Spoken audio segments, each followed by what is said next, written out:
Ladies and gentlemen, I would like to welcome you to our panel this rainy afternoon at the Olympia Forum. My name is Panagiotis Κακολύρης, and I am the head of international affairs at the Kωνσταντίνος Καραμανλής Institute for Democracy. Today, we have the pleasure and the honor, I will have to say, to have with us one of the most experienced European politicians, a long-standing MEP, elected since 1994, if I remember well, the president of HannsSeidel Stiftung, which is a very close partner to Kωνσταντίνος Καραμανλής Institute for Democracy. But when I'm talking about Márkus Fέρμπερ, I think I can say that he's a very good friend of Greece. Mr. President, thank you very much for joining us today. It's a pleasure, Panagiotis, and thanks to all those participating. As I said, you are among the most experienced members of the European Parliament, and I know that you followed this week the speech about the state of the EU by the chairman of the president of the Commission, Ursula von der Leyen. How do you feel? Do you feel more optimistic about the future of Europe? And I'm asking that because I had some criticism from some of your colleagues that the Commission has good intentions but cannot be as effective as it has to be in order to promote the European agenda and the European politics.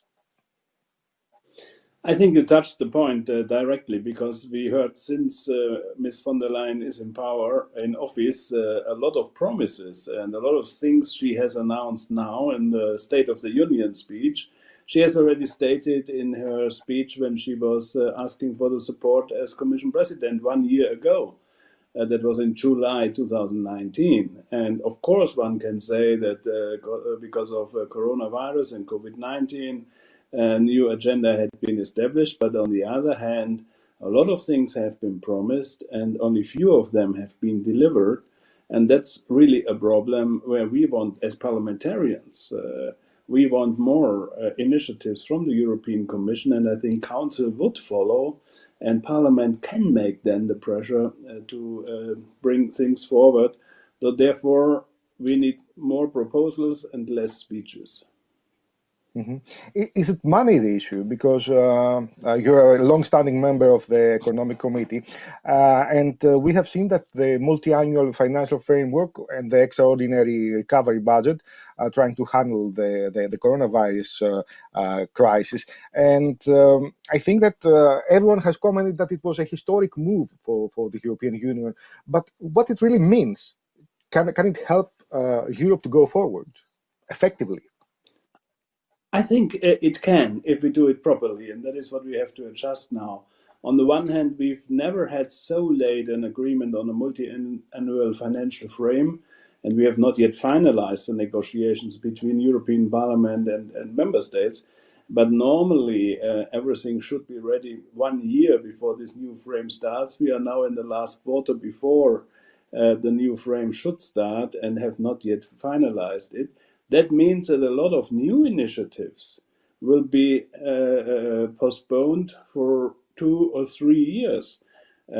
So when we discuss now agriculture policy, it will come into force in 24, which is already the second half of the financial period. And the same goes for structural policy, cohesion policy. We will prolong the old programs.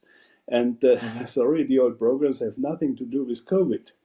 On the other hand, and that is really a step forward, a huge step forward, with this recovery and resilience facility, with this next generation EU program, where member states have agreed that the European Union can go to the financial markets and make debts till 750 billion euros to give an impetus on new investments to overcome the COVID crisis. I think that is really a huge step forward. Now we have to bring European life into it. I was criticizing that this decision of head of states was a summary of 27 egoists, and we have to make a European program out of that. And I hope that we can deliver as European Parliament in the benefit of all citizens from Greece through the whole continent. And that is what I think is needed now. Mm-hmm. And it's also the Green Deal and the digital agenda that seems to lag behind in the priorities. And this perhaps seems a kind of a paradox, because it was a priority before, and it was a priority for Germany and for other countries, the Green Deal and the digital agenda. But now we see that there are cuts in these future-oriented programs. And on the one hand, someone can say that we are over-demanding from Europe. But on the other hand, we have to focus also to the future-oriented programs. No, I cannot more than agree what you said. What the Council did was to concentrate on the so-called classical priorities, which is agriculture and cohesion and structural policy, which is necessary, of course. No one puts that into doubt. But on the other hand, when we speak about the challenges of the future, agriculture is not a front runner. To be very clear, of course, the question of alimentation of the people is important, and we should do that via our farmers and not import everything. That's the one story. But the other story is, of course, that in research, in digitalization, in the question of border control, we have a lot of challenges. And von der Leyen was promising last year when she came into office that there will be a commission which will take responsibility in the world. But at the moment, we are only dealing with the good old European stuff. And Council even enforced that, concentrating on the good old stuff. And that's why we are still negotiating, under negotiations with the Council, to prioritize the multi-annual financial frame and to bring this new future-orientated programs more in the center than the good old ones, which of course are necessary. That's not the point.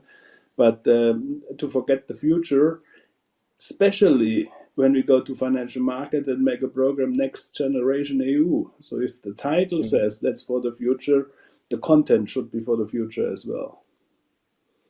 I keep your reference to the border control, but I would like to ask you first about the timeline regarding the multi-annual financial framework. When can we expect the finalization? I hope that we can finalize it in September in the negotiations. That would mean Parliament has to can agree in October. But on the other hand, we need as well the votes from the national parliaments, as the question of own resources has to be ratified by national parliaments. And I have not yet seen that all 27 have it even put on the agenda, and that has to be done before end of the year as well. So I hope that this decision, which is very important, otherwise we can't do the Next Generation EU program, has to be done in this year as well. So it's not only us creating, or hopefully not creating a delay, but we need the support from the national parliaments as well, as we have to do this new decision on the own resources. So in theory, was that a move closer to a more federal Europe, or a more effective Europe, let me say? Yes, of course. In some areas, even financial markets say now, wow, Europe is the first time visible. So we have only government bonds from 27, or in the Eurozone, 19 member states. Now the European Union goes to the financial markets with a huge volume, and that creates products around this new debt line, which will give a stimulus to the euro as a world-leading currency, and of course will give a stimulus to financial markets to integrate. That's the one story. The other story is as well that we have to overcome this national fight. So I want €1 more for agriculture, I want €1 more for outer regions, I want €1 more for structural policy, and then nothing is left for the future. And that was unfortunately the behavior I have seen in the 90s and in the last decades as well. I thought now in 2020 we will overcome that, but unfortunately that's not the case. I don't see that we are now in a way to a federal European Union, but if you see that the last budgets have been maximum 1% of GDP, and we are now going to close to 2%, so 1.85, that is doubling the volume of the budget, and of course that centralizes activities on European level. And that, of course, is a step forward of more coordination in areas where in the past member states have not agreed that those areas can be centralized. For example, healthcare. So even in February, everyone said it's member states who have to take care that the health system is properly functioning. Now we learned that only in a solidaric system where those who have pharmaceuticals available, protection material available, should give it to those who need it at the moment. And now we start to Europeanize that. That's a huge step forward. So one can say, unfortunately, Europe makes only progress if something goes wrong. On the other hand, even in this very deep economical and social crisis, because it depends our daily life, all of us are hurt by this virus, whether we are infected or not, is a challenge where Europe can deliver additional value. And that is now visible, and that is a huge chance to take. And I hope that Commission takes this chance for further integration. But it's not only about money, it's also about values, the European values, and we're very proud of our European values, but I'm not sure whether we're actually effectively protecting European values. And I'm asking that in the context of connecting the rule of law and the fundamental rights with EU funding in the last EU decision. Are you satisfied with that? It shows the right direction, but I'm not yet satisfied with the outcome. But honestly, if you look to the obligation you have to fulfill if you use, for example, cohesion fund money, which I think is best known in Greece, you have to fulfill a lot of obligations. You have to take care of all environmental rules. You have to take care of all social rules. You have to take care on all minimum standards. You have to take care even on gender balance. So that are already obligations we have in all the European programs. And I was really wondering why we don't have this fundamental question, rule of law, implemented in our programs, because I think it's clear a European Union is a union of values, and I'm very happy that you mentioned that. And we both, Καραμανλής Foundation and HannsSeidel Foundation, are working on that, because that's very important for us. There's common values we share in the European Union, and we can describe them, so we really speak about the same, but then it should be safeguarded. The independence of justice is a key issue. Yeah, even that we learned from Aussie and Greek, that this is a key element in the organization of a democratic system. And that is one of our heritages. We have to safeguard the freedom of press, the freedom of free speech, the freedom of religion, only to mention a few of them, are fundamental values we share together in the European Union and should be safeguarded. But on the other hand, I say very clearly, coming from the EPP side in the European Parliament, I do not accept that values is an issue where EPP has to take care and we are blamed by the left side, but values are not an issue from the left side. So they have problems as well, and we should fight together that these minimum standards for a democratic system are safeguarded whoever is in power, and not only if EPP are in power. Because that is this division of world which I don't accept. And I say that here very clearly, it's not a left-right issue, it's an issue of principles and values and should be dealt like that. Mr. President, we are just 5 days ahead of the EU summit, and one of the subjects in the agenda is in particular the EU relations with Turkey. Turkey's revisionism, unilateral illegal actions, and aggression in the Eastern Mediterranean are not only threatening the peace and security in the region, but it's a challenge for European energy and security strategy. So first of all, I would like a comment from you regarding the situation in our region. Yeah, I don't have to tell you more than you already see, that the situation in the Eastern Mediterranean Sea is very concerning, and we are really deep concerned about the last developments, because there's really a substantial risk of military escalation, and the words used from the Turkish side, to be very clear, are unacceptable. And as we are all partners in NATO, in the North Atlantic Treaty Organization, I do not understand why, like former presidents did, the actual president of the United States is not giving a call to Turkey, to Ankara, and say very clearly, stop all this. That's not NATO behavior. That's not behavior between friends and allies. So that is number one.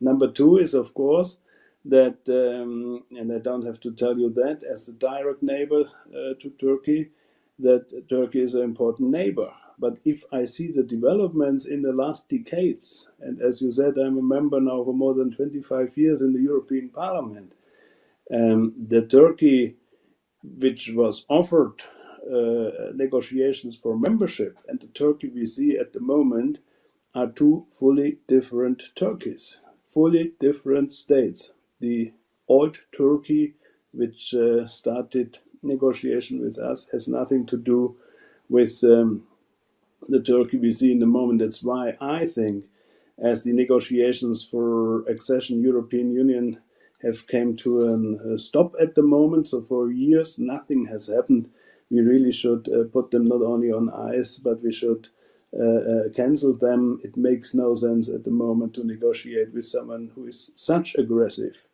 to a member of the European Union to bring this status of accession candidate out of the game. That is not considerable anymore. And I say it very clear, we even should think on further sanctions if this threat is not reduced from the Turkish side. International treaties have to be safeguarded. We spoke about rule of law inside European Union, but in the relation between states, international law has to be safeguarded as well, and international agreements have to be accepted. And that is not what Turkey is doing at the moment. And thanks God, till now, Europe sticks together. You are not left alone. And I hope we can continue so, that really it is visible for the man in Ankara as well, that Europe is united in this question, and we will not leave any member state, neither Greece nor Cyprus, alone.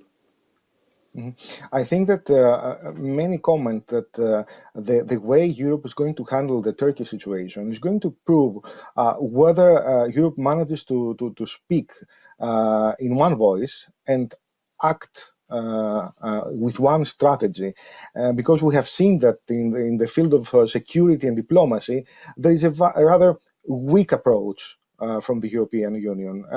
Even you just commented that we should have Erdogan should have a phone call from Washington, but I wonder whether we're going to approach a step where Erdogan is going to have a direct phone call from Brussels, and this is going to have substance. No, I fully agree, but as the NATO case is an issue as well, and I remember quite well, I think it was Bill Clinton who made a telephone call to Ankara, no flags, no ships, no troops. It is a long time ago, but that was aggression in the Eastern Mediterranean Sea as well, and that was stopped immediately by United States in the NATO relation. That's what I have always in mind, addressing that, as Turkey is a member of NATO. But honestly, you're absolutely right. And I was a little bit surprised that our responsible commissioner, Josep Borrell, was in the beginning very reluctant on this issue. And I remember even that our foreign affairs minister, as actual presidency, when he traveled to Athens and to Ankara, tried to find a wording which was very soft and did at the end not address, because I think there's only one language which is understood in Ankara, and this language is, if you hit one of us, you hit all of us, and stop it now. That was a very clear message. Thank you. And finally, we do have something more than 1 minute. I know that you are following the developments in Greece very closely, and you have been to Greece many times, even in difficult times, I have to say, during the economic crisis. And HannsSeidel Stiftung has opened a very active office in Greece, an office that strongly supports and effectively supports bilateral relations and understanding. Therefore, I would like a brief comment about the economic developments in Greece today. I think Greece has been hit very hard by the financial crisis and the sovereign debt crisis. We remember all these times. But we have, on the other hand, seen that a lot of years have been spent by the old Syriza government where things have not been improved. So we lost a lot of time. On the other hand, now with the Mitsotakis government, we really see a turnaround in the economy. And we saw a strong economic growth before COVID-19 arrived. And even in the beginning of COVID, Greece was lower hurt than others, like Germany, for example. So we've been quite optimistic. And that shows that the new government is really able to deliver good services to the people, even in these problematic times. Our main concern is tourism, to be very clear, because tourism is one of the key factors for Greece's economy. And we really have to do everything what we can, and that are things we have to find on European level, that we have common standards how tourism in the COVID world can happen, because that is key that tourism takes place. I was more optimistic before summer break than I'm now, because we now learn, even in Germany, we have increasing rates that this virus will be our number one on the agenda for a longer period, unfortunately. And I think as long as we don't have vaccination available, we will have huge challenges. But what is really concerning me is how we have those member states in the Union who are so dependent on tourism like you are, because that is nothing that you can solve by yourself. Therefore, we have to find European answers. You said about you talked about COVID, and I wonder whether you are worried about the phenomenon of neo-populism related to the COVID measures, and I'm talking about the masks, the forthcoming vaccine, etc. And I saw in general that there were some quite big demonstrations. Are you worried about these reactions, and do you think that this is going to be not just a social movement, but it's going to have some political implications as possibly a new form of anti-systemic expression? Honestly, we try to understand, and even as HannsSeidel Foundation, we did some investigations and have not yet found the final answer, as you can't put those people in one political direction. They come from the extreme left till the extreme right. Populism is not a right-thing only issue. And we have a lot of people, esoteric people and people like that, who think that the state is misusing its possibilities against the citizens. But honestly, 90% of the people still support the government, national and in Bavaria regional, for all the measurements, because they see we try our utmost to protect the people not to be affected by the virus, but on the other hand, to make progress that the economy can recover.